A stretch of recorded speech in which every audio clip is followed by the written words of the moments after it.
I started my journey, Shelva knows that early part of it, when I got first time exposed to the developmental sector issues. I was working in Gurgaon and was a part of Aid Gurgaon chapter and interacting with the kids in juggies and the temporary hutments, because at that time Gurgaon was massively growing and there were a lot of construction sites and we used to interact with the kids on the construction site. So that was the beginning of my engagement with the social issues.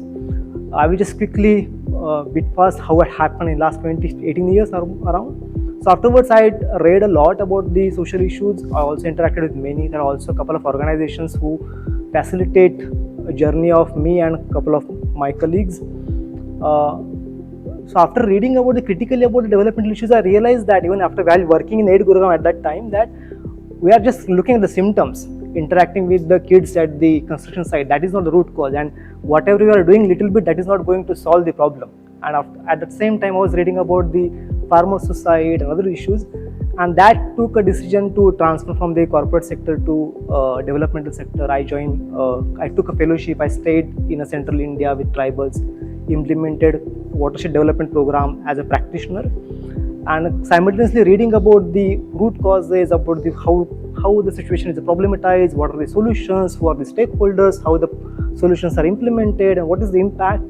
And later on, because of the critical engagement with the problem, got studied in the water management, because by that time I decided to work on water issues, completed a master's, and then started critically looking at the policy and governance related issues, because the way we frame the problem, that framing itself is very important, because that framing determines what kind of solutions we are going to propose or what kind of solutions are going to be getting implemented. And therefore critically started looking at the governance issues, framing issues and policy issues, and since last few years working on a policy domain. Earlier I was teaching at TISS for water policy and governance program, also engaging in research, and at ATRI also there is a water and society program where we critically engage with the water related issues with equity and justice at the heart. That is where my heart is. So when we talk about the policies and when we talk about the problems around us, what I feel is that it is very important to analyze that how the problem is analyzed, how the problem is framed. For example, if I want to give example of Mumbai, where I'm studying Mumbai's water supply since last few years. If you took out any report, Mumbai regional plan of MMRDA or the city development plan or the any document prepared by the water supply department, the first line is Mumbai facing water shortage, and they will quote some number. If you want to look at the regional plan of 2021, it says that Mumbai is facing shortage of around 1100 million liters per day, and therefore we need a new dam. So at present Mumbai is preparing for a new dam, that is the Gargai dam, around 3,500 crore. There is a one desalination plant, 200 million liters per day, which is not at all required, again 3,500 crores. And there is also wastewater treatment plant, 26,000 crore, which is supposed to give us another 2,500 million liters per day for the non-potable purposes, and 1200 out of that 1200 MLD for the potable purposes. I am just throwing these figures because that's how the problem is phrased at the larger level, and that is how the capital is invested and we are paying for that capital. But if you ask me whether Mumbai does Mumbai require those projects? No. Mumbai at present receives, as per their figures, 250 liters per capita per day, excluding non-domestic demands, and which is quite sufficient for all. Then we need to ask question, what happens with that 250 LPCD, where that water is going? What are the critical issues of the Mumbai's water supply? How these projects are justified? So my PhD was around how Mumbai had justified 7 dams. So far Mumbai is the only municipal corporation who owns the dam outside its jurisdiction in Thane, who owns the dam, manage the dam, distribute the water. And so I did analysis of 160 years of Mumbai's history, that how these numbers are generated. So the one thing what the experts do, so often you said that there are experts, but I would like to ask critical questions. Who are the experts? What they are preaching to us? What are the solutions they are coming with? What are the interests? And questioning about the larger political economy, because often the problems are structural and the structural problems need to be addressed in that manner. Because at present moment, though I was in NGO, I was in development sector, though there are NGOs, there are CSRs, there are many groups like us who want to work, But at the end, government will be at the heart of the development sector. If you look at the combined budget of the CSR, combined budget and the government budget, thousands of times much more budget is there. Because even slightest decision of the government can have huge impact on all the people in the country. And therefore it is really critical to engage with the government, sometimes criticize them, sometimes engage with them, sometimes push for the solution. And that is where I work in the water sector, trying to analyze the problem and trying to analyze how the things are. For example, as I said, Mumbai, all these three projects are being planned, but there is no shortage of water at all. If you look at these things, and if you look at this, how the problems are phrased, how the Mumbai's problems are phrased, nobody understands. For example, ideally, how it should be done, that how much water is delivered to the city, and then we studied that how much is the water requirement of the citizens. But in the distribution network of the Mumbai, there is no way to measure how much water is going where, because this distribution network is so complex. And there are areas in Mumbai where people are consuming much more, 300, 400, 500 liters per capita per day, and there are people who are consuming around 20, 30 liters per capita per day. And this is the inequity, on of which you are not talking about. And so you will not find inequity as a word anywhere in the entire document which talks about the solution of the problem of Mumbai. And therefore, so it's a simple question I asked. When the Middle Vaitarna Dam, which was commissioned in 2014 for Mumbai, which was supposed to bring around 455 million liters per day. The simple question we need to ask, what happened after the commissioning of the dam, where that water is going?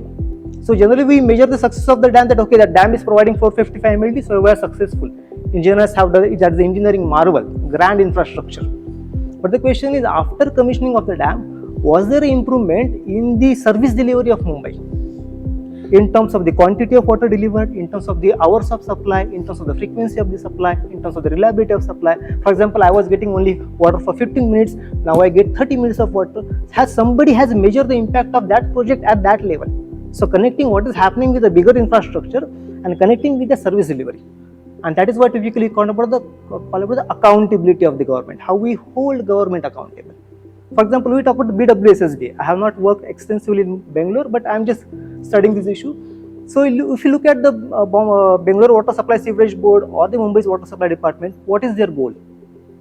Do they say that we want to provide universal supply to each and every citizen with so and so liters per capita per day? Do they say that? Can we hold accountable to BWSSB? People talk about what is the water quality they deliver? Does BWSSB check the water quality at different locations within the city every day? That is a very critical element, right? Water quality. And on the other hand, then we are relying on this 20-liter water jar. So I will talk about it at later stage. This is the area where I work in terms of the urban water supply, rural drinking water supply, soil and water conservation programs, and so on. Yeah.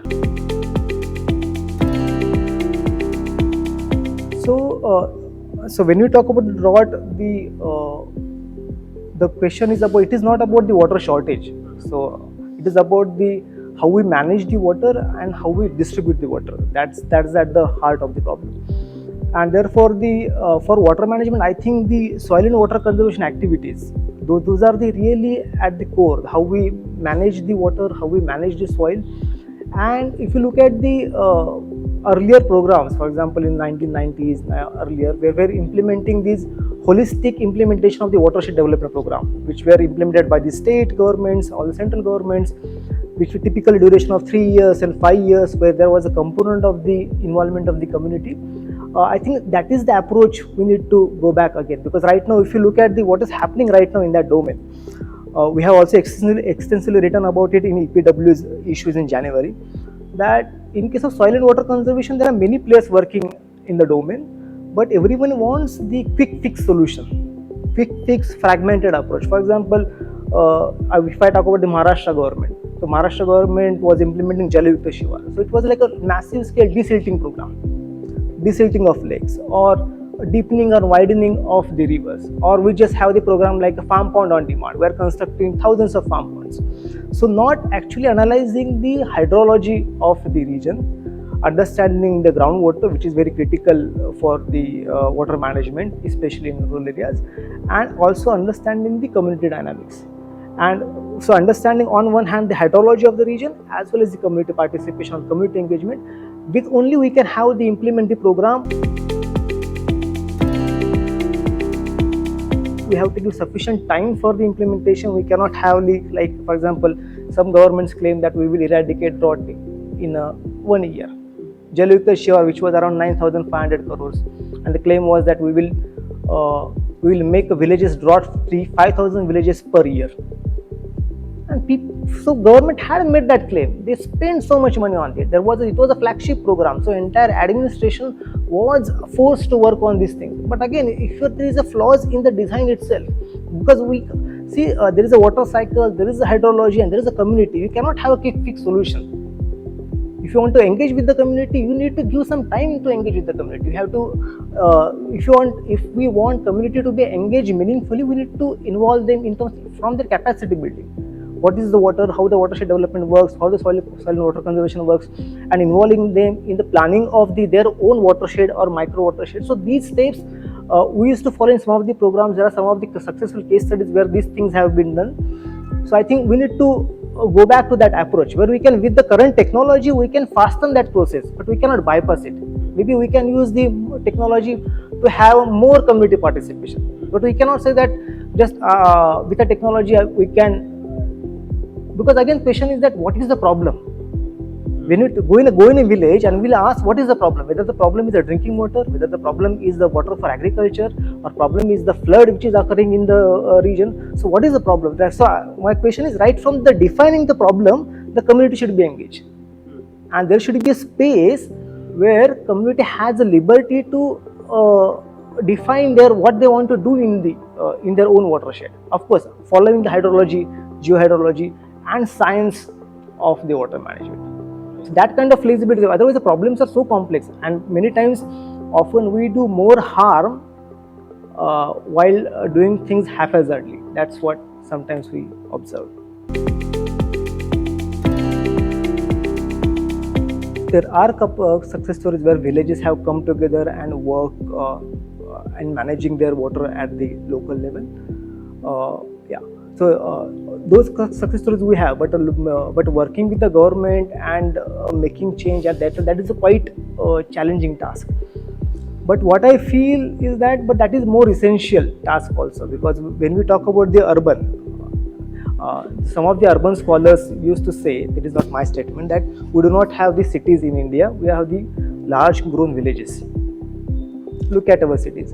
And so I think what I see, we need more engagement from the citizens, because we want the citizens, and there are responsibility of the citizens to monitoring what government is doing. We may do our own jobs, what we are doing, but at the same time looking at what government is doing, monitoring the government, assisting the government, practicing few things. Maybe I will practicing the water conservation at my personal life.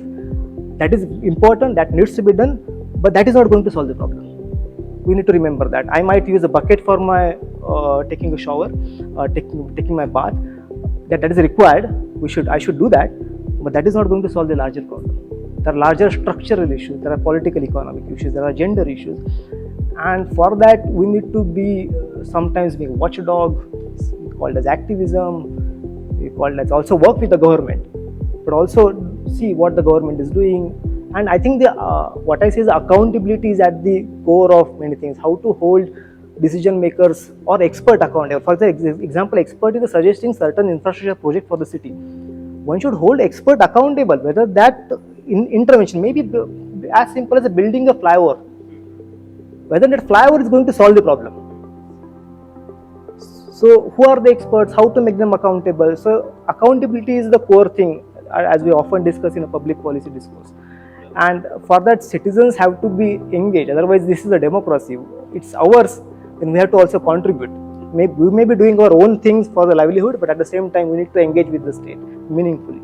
That's what I think.